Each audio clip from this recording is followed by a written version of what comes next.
Hello and welcome to Rev Sports. We're closely following the BCB versus BCCI story where BCB is trying to take every pot shot that they can against the BCCI.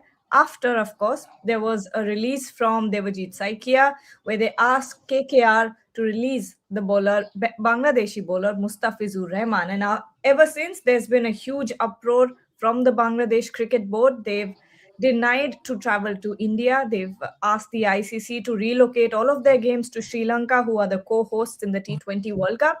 But we'll keep talking about this. We'll see how this affects India, whether or not it even affects India at this point. Joining me for this show is Debashish Sen, Shomik Chakrabarti, Rohit Juglan, and Bharat Ramraj. Shomik, I'll start with you. At this point, yesterday we had an official statement from the Bangladesh government that there is an indefinite ban on the telecast of the IPL, which I do believe does not affect BCCI's revenue at all. Absolutely not. Absolutely not. Because the fact of the matter is that if you look at the current rights cycle, media rights cycle from 23 to 27, 2023 to 27, IPL's media rights have been sold for $6.2 billion, right? And now T Sport is the broadcast partner in Bangladesh. Now, payments are agreement bound, irrespective of whether you are telecasting matches or not. So, from that point of view, and Bangladesh doesn't have any. Bangladesh have only a handful of players in the IPL to start with, and Bangladesh IPL not being telecast in Bangladesh. Market experts are saying, and I have just written a copy on that it would be even less than even short term, the market financial pecuniary impact would be even less than 2%. And that 2% can also be offset by other brands chipping in because IPL is growing. IPL is growing and brands are coming in, brands will be coming in. So everything combined, um, uh, the way other brands will chip in, it is not that BCCI, even in short time, BCCI or the tournament are going or that is going to lose effectively nothing. I mean, it's a zero sort of zero the financial effect of the Bangladesh. This is basically political posturing from the Bangladesh government.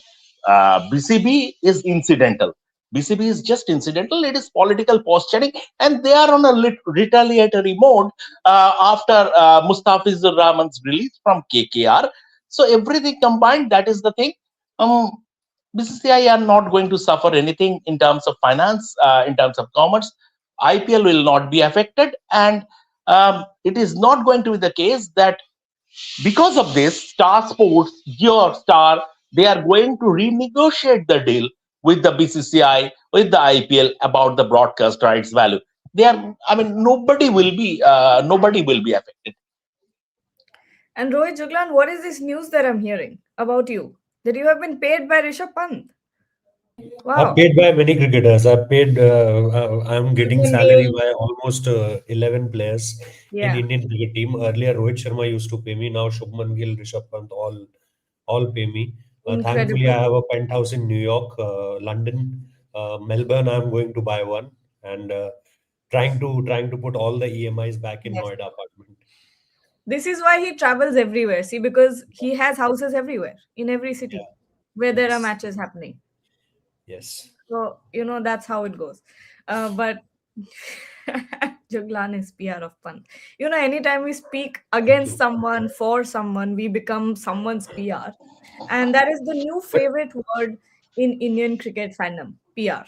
Just But PR. but just want to add one point where Shamikda is saying, about the financial part. Look, it's a $5.6 billion. It's not, and it's for 5 years. It's for linear. It's for digital JioStars deal. And as Shamikda rightly said, just think of from this point of view that even Pakistan, where the relations are much worse. Even Pakistan didn't did that because they knew that there will be no loss as far as BCCI is concerned because the market with BCCI is hitting as far as means not the BCCI but the broadcasters via IPL is a completely different market, and that's a very very small, very tiny part of what the actual umbrella is. So if you divide it by pi percentage, it will be somewhere around that 1 2 means single digit mark. So when you're talking about a $5.6 billion, budget, and in that, if you're saying that, oh, Bangladesh is pulling out, there's this nothing going to affect as far as the broadcasters deal is concerned, because it travels in advance. It's not like that, as Shamikda rightly said, that now broadcasters will say, oh, what will we do? Bangladesh are not showing, in Bangladesh, we won't be able to broadcast IPL. There's nothing going to be happen. And that's why I gave this example of Pakistan. Even Pakistan knew this. So IPL, in Pakistan, people can watch IPL because Pakistan broadcasts IPL. But look at a Bangladesh, and that's why Shamikda rightly said that it's just a political trigger point. It's just the political canvassing just before the elections, because we know that from 1 month from here, and we all know that in subcontinent how much this impact the hyper nationalism factor. और ये सब इसलिए हो रहा है because you want to say देखो अब हम इंडिया को झुकाएंगे, अब हम इंडिया को जो है गिड़गिड़ाने पर मजबूर करेंगे. That's the theory behind this. हकीकत में कुछ नहीं होना है. Practically there won't be anything. It's political signaling. That's what it is. Yes, Shamik. No, nothing. Rohit, just small correction. It is $6.2 billion, including digital rights. Oh, Bharat has gone away. There is Ronik. Ronik what? I'm not sure. Ronika, if I'm not wrong. Mithun Manhas should resign BCCI. What was he doing in BCCI? I have never seen this kind. Weakest BCCI president, history puppet president. What does this have to do with? There are a lot of comments in our chat box that are saying that BCCI is the weakest board, this and that. Well, I don't know where this is coming from. Devashish, what are your thoughts on this? Because there is a lot of uproar among fans who are saying that BCCI should not bow down or this or that. But I don't see how BCCI is being weak in this entire thing. I don't see any role, but as far as this rights being overseas rights means, obviously, as Shomita mentioned, T Sports it's an agreement deal based right, so they have to pay. It is T Sports who will be the loser rather than the BCCI, because by way of televising the IPL matches, they get to gain sponsors or advertisers or commercial partners, but it has got nothing to do, because irrespective if IPL is shown or not shown in Bangladesh, it has got nothing to do in BCCI coffers. BCCI will lose nothing. It is 10 sports who have already agreed for the rights for 5 years. They will be sufferers. They will incur a huge loss by way of not showing the IPL matches in Bangladesh. So it's as simple, and someone like a Mustafizur Rahman, yes, and obviously there has been instances in the past where Bangladeshi cricketers have played, but yes, only Shakib Al Hasan, barring the exception of Shakib Al Hasan, just tell me which Bangladeshi cricketer has played a huge part so as to attract audience, means global audience. I mean, yes, Mustafizur Rahman, I am not saying that Mustafizur Rahman is a bad player at all, but yes, when it comes to Shakib Al Hasan, he is part of a 2-time IPL winning side, and he has tremendous fan following not only in Bangladesh but also here in Calcutta and KKR. So I don't see means that is going to affect much with IPL being banned in Bangladesh. Bharat, a lot of people also asking about the future of IPL. Do you think Bangladeshi players are now going to be banned or barred from participating in the IPL, just like Pakistani players? Yeah, it could happen. See, one thing is for sure, India and Bangladesh is working relationship. If you look at it at a macro level, I don't think it will get better in the short term. That is, I'm looking at the political tensions that won't get better. So who knows? Maybe in a few months' time, maybe before the next IPL, we will see the Bangladeshi players being banned. But having said that, how many Bangladeshi players will anyway get sold in the IPL auction table? Maybe one Mustafizur Rahman. It could be if Litan Das strikes gold, scores a lot of runs in the T20 World Cup, he might get a chance. Obviously, I don't want to bring in the religion factor here, but how many Bangladeshi players will anyway get sold? But having said that, it might happen before the 2027 IPL. I'm not thinking about the 2026 IPL. That step could be taken. But having said that, I just want to add one more point as well. Thinking about Bangladesh banning IPL matches. See, in 2025 IPL, 169, that is just on television. If you think about the television, then 169 million viewers watched IPL on Star Sports. That is, I'm not even thinking about streaming. I'm just thinking about TV.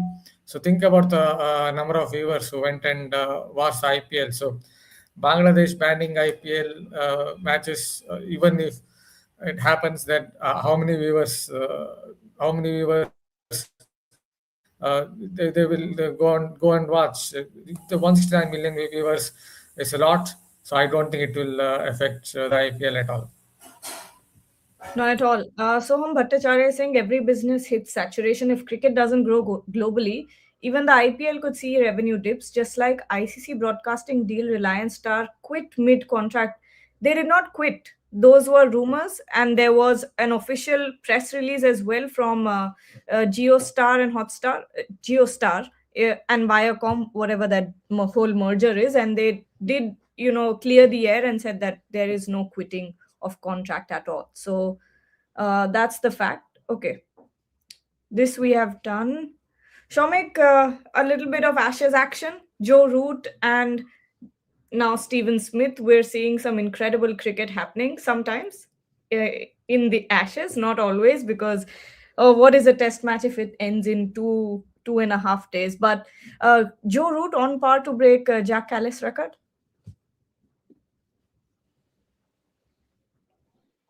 Yes, absolutely, Gagi. Absolutely. I mean, Jack Callis's record, and I would say, I mean, given his fitness and the number of test matches England play in a season, uh, even Sachin Tendulkar's record might not be safe. But once again, he has earned it, he has deserved it. Steve Smith has also scored a century. And see how, I mean, cricket is so exciting when a proper good pitch is laid out. What happened at AMCG was a first, absolute first. I mean, the a test match lasting just 580, 852 deliveries over in less than 2 days, in less than six stations, and rightly the MCG pitch got that unsatisfactory rating from the ICC match referee and docked one demerit points. But now at the ACG, a fantastic cricket pitch has been laid out, and the cricket has been superb. And I'm very, very happy to see Steve Smith back among runs. He is a champion batsman. And I always maintained the fact that when we off late, when we spoke about that Beatles of batting, the quartet, Virat Kohli, Steve Smith, Joe Root, and Kane Williamson. In terms of pure aesthetics, I will always fall for Kane Williamson in terms of pure aesthetics, but I always rated Steve Smith a cut above the rest. The way he has handled it, way he has mastered almost every condition. It's great to see him. He's a bit unorthodox from leaving his delivery outside the off stump to everything. He does a lot of things that is in contrary to the so-called MCC coaching manual. But what a champion player he is. But just a bit coming back to this thing about Bangladesh banning temporarily or for a period until further notice banning the IPL broadcast in the country. And the very important point was raised by Debashish saying that it is eventually the broadcasters there. They are going to be the worst affected. Given that they will not be, they will have to cough up money to the rights holder, that is the Star. They will have to cough up the money because it is agreement bound. Now what happens? They are not going to, if they don't do the telecast, they are not inviting, or they are not getting commercial partners to offset that amount, offset the money in terms of to recoup the money. So what happens? And even if with the ban, you cannot stop piracy. Even in England, the FA is struggling big time to stop piracy as far as the English Premier League matches are concerned. And that is the case even in England. And some way or other, you have that stream, you have that stream. People will continue. They will continue watching IPL. They will watch IPL, and you cannot stop piracy. But the fact of the matter that Debashish very rightly pointed out, their broadcaster is going to be the worst affected. If you may allow me, let me just add, despite the ban, I would say that Bangladesh will have more viewers than BPL matches than IPL by way of piracy. There will be more viewers means obviously it will be banned, but there will be different channels by way of Bangladeshi viewers going out and watching the IPL matches rather than the ongoing BPL matches. IPL is a huge brand, means globally it is established brand. So Bangladesh, the audience will get to lose, or rather the Bangladesh broadcaster, in this case T Sports, will get to lose more than, and it would do nothing in BCCI coffers. It won't affect anything in BCCI coffers. Rohit, there is a good question here. Aradhya is asking, can BCCI interfere in changing the schedule of the World Cup? Otherwise, more than 50-60% of the matches will be hosted by Sri Lanka, technically making India as co-host. And what will be BCCI stand? So obviously there is two part to it. First thing will be, as India are the host nation, so it will be all from India's point of view, that where, how, when, where they can host these games. Obviously they will give multiple schedules. It wasn't like that there will be only one schedule which was passed on to ICC. They beforehand they already made multiple schedules. It's not only like that the makers can make only one schedule at that point of time and send it to ICC, and then ICC have by any cost have to approve it. There are multiple schedules being developed at that very point when they start scheduling the any kind of tournament. Forget about T20 World Cup, be it ODIs, be it Champions Trophy, be it Asian, any kind of schedule. There are multiple schedules. So if any country is having anything specific on any particular venue or any particular game, they have this alternate option also.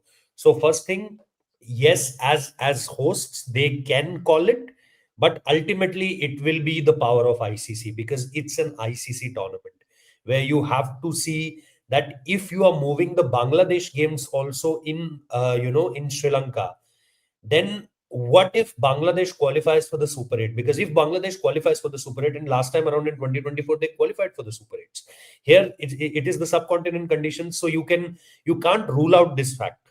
And if Bangladesh are also in Super 8, then Pakistan is also playing their Super 8 matches in Sri Lanka. Sri Lanka is also playing their Super 8 matches in Sri Lanka. Bangladesh is also playing their Super 8 matches in Sri Lanka. So it's not about 50-60%, then it's 75% of the tournament will be played in Sri Lanka then. So that could be a blow to as far as India's point of view, when people are saying that scheduling can be done, or you can swap some team from Sri Lanka to India. I'm okay with that. Swap any team from Sri Lanka to to bring their games in India. Suppose you bring the Australia, all matches Australia to India. But the main thing will be, if the Super 8 games, if Bangladesh qualifies for the Super 8 games, if Bangladesh qualifies for the semi-final, look at this situation. If Bangladesh qualifies for the semi-final, then both the semi-finals will be played in Sri Lanka. So why we are means the main host of this tournament. So ultimately, if you change the schedule also and say that Bangladesh games will be going to in Sri Lanka, and suppose because you can't bring the Pakistan games to India, Pakistan won't travel to India. You can't say to Sri Lanka also that play your games in India, because they are the co-hosts. They want to play their games in their home condition, and already Pallekele been given to them, and now the Bangladesh chapter. So for me, the main thing will be, how did the ICC schedule these events? So these things can be taken care of. 60-70% matches if happening in Sri Lanka, then how can we are hosting? We act as a co-host then. Yeah, Debashish. I had Rohit has made some very good points, and that is what the views of the CAB officials are. Means I went to the Cricket Association of Bengal yesterday, and I had spoken to multiple people, including the treasurer, the secretary, and obviously the president is not here right now. He is in South Africa for the T20, and so there are 8 venues for the T20 World Cup matches. And India has 5 venues, including Calcutta. So what happens? And the matches are uniformly distributed across 8 venues. So what happens if Eden Gardens, for instance, loses 3 matches? 3 matches involving Bangladesh. Suppose if ICC agrees to shift the matches of Bangladesh to Sri Lanka, CB officials are of the views that why not um, non-Sri Lanka or non-Pakistan games in Colombo get shifted to Calcutta. So instead of losing the 3 games in Calcutta involving Bangladesh, get the 3 games featuring non-Bangladesh or Sri Lankan teams, let's say teams like Australia and New Zealand, come so as to compensate. You cannot have 60% of the matches being played in one venue where a particular venue gets to suffer. And obviously, the CB secretary on record has gone on to say that definitely Saurav, who is also the former BCCI president, he is in touch. And obviously, we know he has a good relation with Jaisha. So definitely there will be some measures so as to, if suppose, obviously it is not official yet. Means Bangladesh Cricket Board may have sent their letter to ICC requesting to shift their matches, but it is not official yet because nothing, no intimation on the part of ICC or BCCI has been given to CAB. So in that case, there will be some measures so as to compensate Eden Gardens. Yes, Shumita. No, I mean, Gargi, I will take just a minute. That is exactly, Devashish, that is exactly what Babluda has proposed, or what Babluda is suggesting. That is exactly what is going to happen, very likely, if there is a revised schedule. ICC is in the process of drawing up a revised schedule, but that is part of the process. It's not that drawing up a revised schedule that doesn't mean that the match they have already taken the decision to move Bangladesh's matches out of India. Now, when a request comes from a full member nation or a participating nation, what happens? You have to go through that letter, you have to consider it, and you have to draw up, because it has come from the government has said that there are security and safety concerns. They feel if the Bangladesh players come to India, they have a security threat. So ICC will have to consider it, and they will have to draw up a revised schedule or an alternate schedule, whether or not that eventually gets applicable or not. So if eventually Bangladesh's matches gets moved out of India, then some of, obviously Pakistan matches are not coming to India, but other countries, for Australia, for example, that would be compensated by that. And that is exactly what it might happen if eventually ICC agrees to Bangladesh's request. Because in a World Cup, see, and Bangladesh, India, BCCI, and Sri Lanka Cricket Board, they are in very good terms. So it will not be a problem. The political relations between India and Sri Lanka are also very good, because when Sri Lanka were in dire crisis, India stood up, and India sort of allowed them to, sort of allowed them not to go into a complete meltdown. India sort of helped them not to go into a complete meltdown. So from that point of view, that will, because in a World Cup, even if it is co-hosted by India and Sri Lanka, the majority of the matches is going to be played in Sri Lanka. It is not going to happen. Bharat and Rohit, final couple of questions to you guys. A lot of people want to know what is the status on Shubman Gill and his request for a 15-day camp ahead of every test series. Bharat, it doesn't sound like a bad idea at all. Let's not talk about England because that was a separate WTC cycle. If you look at the South Africa series, India was definitely unprepared, underprepared. Underprepared is the word that I would like to use here, because see, half of the team traveled from Australia after a long white ball series. There's always a problem of acclimatization. What are your thoughts on this? It's not a bad idea at all. Definitely, it is not a bad idea. I would rather say it's a good idea instead of using it in a negative way. It's a good idea. See, the Indian team is still going through a transition. I think they will have some trouble times in Test cricket in the longest format. That is just my opinion. I noted it last year somewhere during the Sydney Test itself. After that, India have suffered another whitewash. Actually, over last 12, 14 months, they have suffered two whitewashes. So this side, which is maybe relatively inexperienced, especially the batting lineup, you would want them to have camps like that, 15-day camp before the next test series, because that will not just help them to mentally prepare for a test match, because in test match, obviously, it's different to eliminate overs where, because you are basically looking to play with patience, looking to play out a lot more overs as a batsman. Not just that, you can also improve your skills, because I do believe this Indian batting lineup has a problem against spin bowling. I don't want, if you want to, I can repeat what Ashwin said about the current Indian test team, that they're one of the worst test playing nations going around against spin bowling. That's what basically it is with the current Indian test team. So they have some problems in spin bowling. So ahead of the Sri Lanka series, test series, if they have a 15-day camp, then definitely it would help the Indian team, not just in terms of the mental side of things, but also in terms of the skill levels, to improve your skills, to upgrade your skills against certain types of bowling, considering the conditions in that particular country.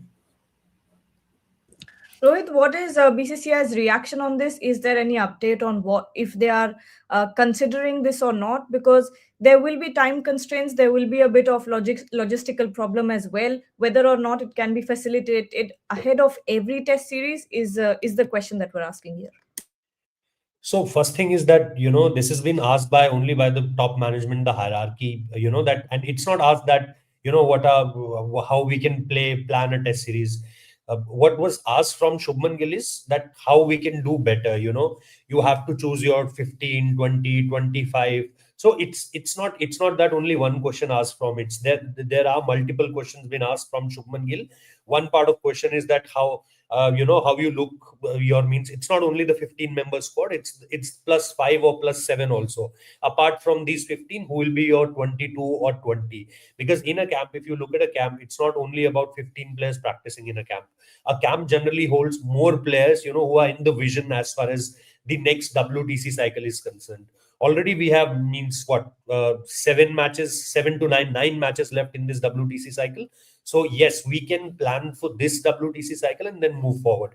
So it was not, and it was asked by them only. But yeah, 15 days could be a long time, as everyone told, at the very start, when we were talking backstage, that yes, 15 days in current FTP, when you have to adjust FTPs, it's very difficult to get these 15 days, because last two test matches, you have just 4 days between them. Before the South Africa series, you have 4 days. Before the West Indies series, you have 4 days.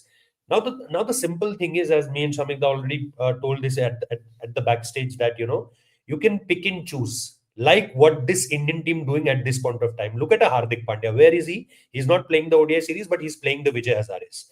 Look at a Kuldeep Yadav during the Australia T20I series. He was sent back to play India versus South Africa A series.